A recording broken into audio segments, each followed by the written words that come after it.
आज हम आपको एक ऐसी कहानी सुनाने जा रहे हैं जो पौराणिक युग के सबसे चर्चित और रहस्यमय घटनाओं में से एक है। ये कहानी है देवताओं के राजा देवराज इंद्र और गौतम ऋषि की पत्नी देवी अहिल्या के बीच घटित एक ऐसी घटना की जिसने न केवल त्रिलोक को हिला दिया बल्कि धर्म और अधर्म के बीच की रेखा को भी स्पष्ट कर दिया। इस कहानी में ऐसे कई रहस्य छिपे हैं जिन्हें जानकर आपके रोंगटे खड़े हो जाएंगे।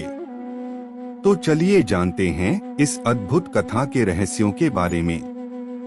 एक दिन इंद्र ने देवी अहिल्या को देखा। उनकी सुंदरता देखकर इंद्र पूरी तरह से मोहित हो गए और उनके मन में अहिल्या को पाने की तीव्र इच्छा जागृत हुई।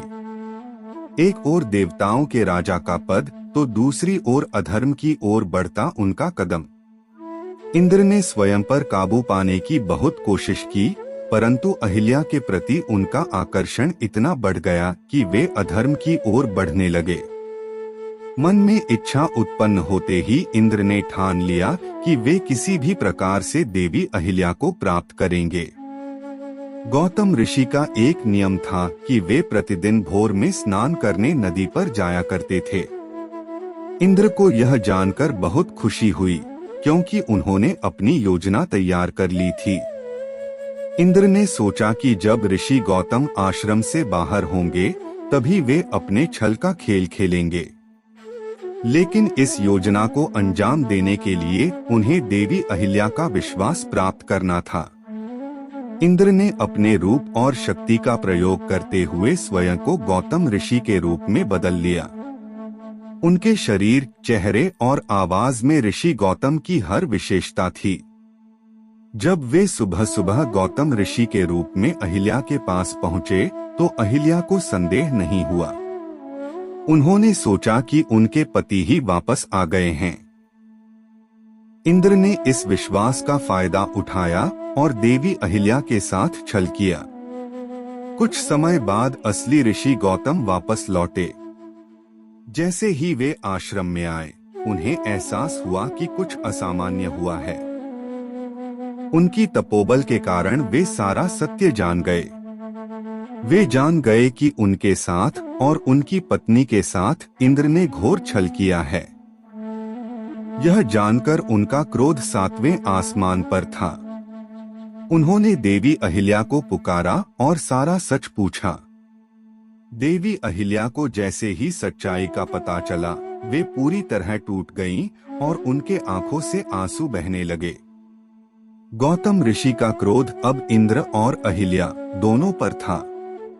उन्होंने इंद्र को श्राप दिया कि वे अपने पापों के कारण संसार में अपमानित होंगे और उनकी शक्ति क्षीण हो जाएगी।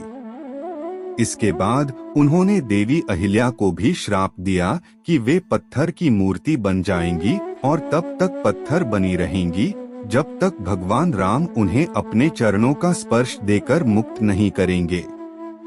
यह श्राप सुनते ही देवी अहिल्या के पैरों तले जमीन खिसक गई। इंद्र का पाप न केवल उन्हें बल्कि स्वर्गलोक के देवताओं को भी प्रभावित करने लगा। इंद्र को एहसास हुआ कि उन्होंने अधर्म का मार्ग चुना था। उन्होंने सभी देवताओं से क्षमा मांगी, परंतु उनका दोष इतना बड़ा था कि उन्हें भी अपने श्राप का भोग करना पड़ा। वहीं देवी अहिल्या ने भी अपने पत्थर बन जाने के बाद प्रायश्चित के रूप में तपस्या आरंभ की। उनके पत्थर बने रहने के बाद भी उनकी आत्मा शुद्ध और निर्मल रही। वर्षों बीत गए। एक दिन भगवान राम अपने वनवास के दौरान उस स्थान पर पहुँचे जहाँ देवी अहिल्या पत्थर के रूप में तपस्या कर रही थीं। जैसे ही राम के चरणों ने पत्थर का स्पर्श किया, देवी अहिल्या पुनः जीवित हो उठी।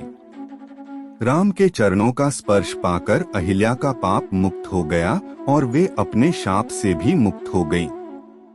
उन्होंने राम का आभार व्यक्त किया और पुनः अपने पवित्र जीवन को अपनाया।